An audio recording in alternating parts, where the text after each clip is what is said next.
जहां पर मुझे संघर्ष करना पड़ा। कई बार हताश होकर के मैं पूज्य बाबूजी से, जब वो जीवित थे, तो उनके सामने जाकर के कहता था कि बाबूजी जीवन में संघर्ष बड़ा है। तो उन्होंने बहुत अच्छी बात बताई। उन्होंने कहा कि बेटा जब तक जीवन है तब तक संघर्ष है।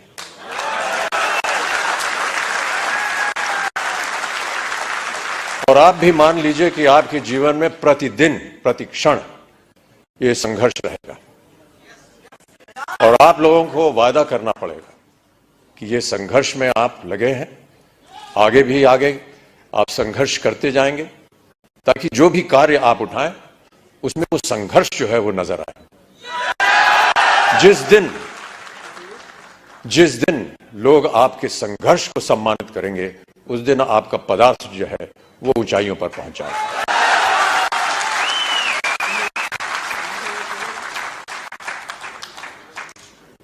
माता पिता का सम्मान करना हमारी संस्कृति रही है भारत में, और हम सब हमेशा उनकी बातों को याद रखते हैं।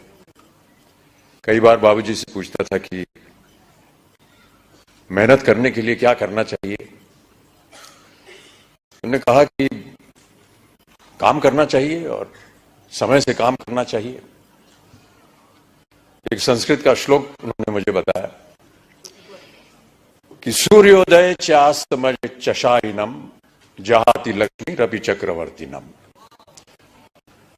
माने ये कि सूर्य उदय होने से लेकर के और अस्त होने तक जो इंसान सोता है वो चाहे चक्रवर्ती राजा भी क्यों ना हो, उसकी धनराशि जो है वो गायब हो जाती है। तो सूर्य उदय होने से पहले आपको उठना पड़ेगा और न्यूट्रीचार्ज को आगे बढ़ाना पड़ेगा।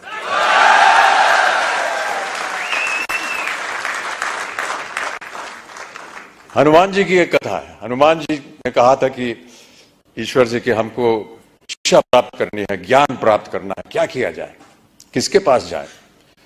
उनसे बताया गया कि आप सूर्य के पास जाइए। सूर्य देवता जो है वो ज्ञान का भंडार है, उनके पास आप जाएंगे तो वो आपको ज्ञान दे सकेंगे। तो हनुमान जी गए सूर्य देवता के पास। तो सूर्य देवता ने कहा भैया मैं तो चलायमान हूं, चलता रहता हूं, कैसे तुमको शिक्षा दूंगा मैं। तो हनुमान जी ने कहा कि आप ज्ञान मुझे देते जाइए और चलते रहिए, मैं आपके सामने उल्टा होकर के चलूंगा। तो आप चलते रहेंगे, मैं आपके सामने उल्टा होकर के चलता रहूंगा और ज्ञान प्राप्त हो जाएगा मुझे। कहने का तात्पर्य यह है कि सूर्य के आगे आपको चलना पड़ेगा, तभी जाकर के आपको ज्ञान प्राप्त होगा, तभी आपका संघर्ष जो है वो सफल होगा। प्रोत्साहित करने के लिए एक कविता की कुछ पंक्तियां हैं। इससे पहले मधुशाला की एक पंक्ति पढ़ी गई थी, क्षमा चाहता हूं, उसमें थोड़ी बहुत त्रुटियां थी। जो यहां सज्जन पुरुष आए थे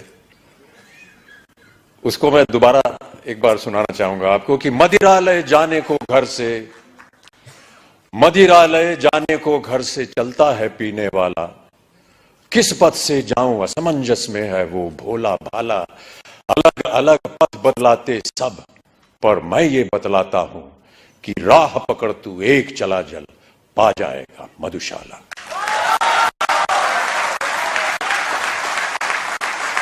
एक और बहुत सुंदर कविता है, उसके कुछ क्षण पढ़ देता हूं आपके लिए। यह है लहरों से डरकर नौका पार नहीं होती और कोशिश करने वालों की कभी हार नहीं होती।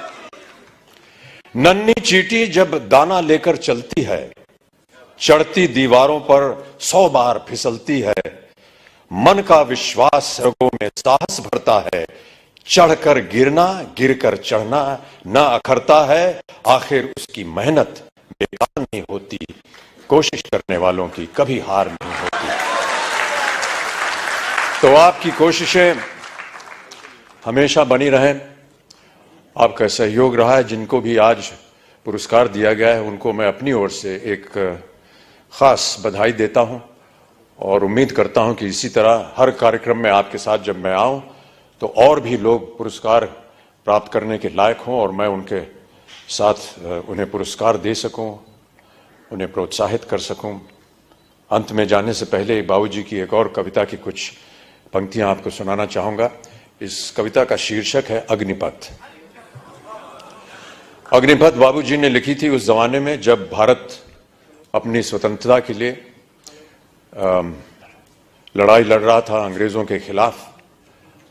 तो भारत की जनता को प्रोत्साहित करने के लिए उन्होंने ये कविता लिखी थी। लेकिन मेरा ऐसा मानना है कि ये एक ऐसी कविता है जो हर क्षण, हर वर्ष, हर युग में उसका एक ही मायने निकलता है, प्रोत्साहित करती है जनता को। तो आपको भी मैं प्रोत्साहित करने के तौर पर अग्निपथ की कुछ पंक्तियां सुना देता हूं कि अग्निपथ अग्निपथ अग्निपथ, वृक्ष हो भले खड़े, हो बड़े हो घने, एक पत्र छाह भी मांग मत मांग मत मांग मत।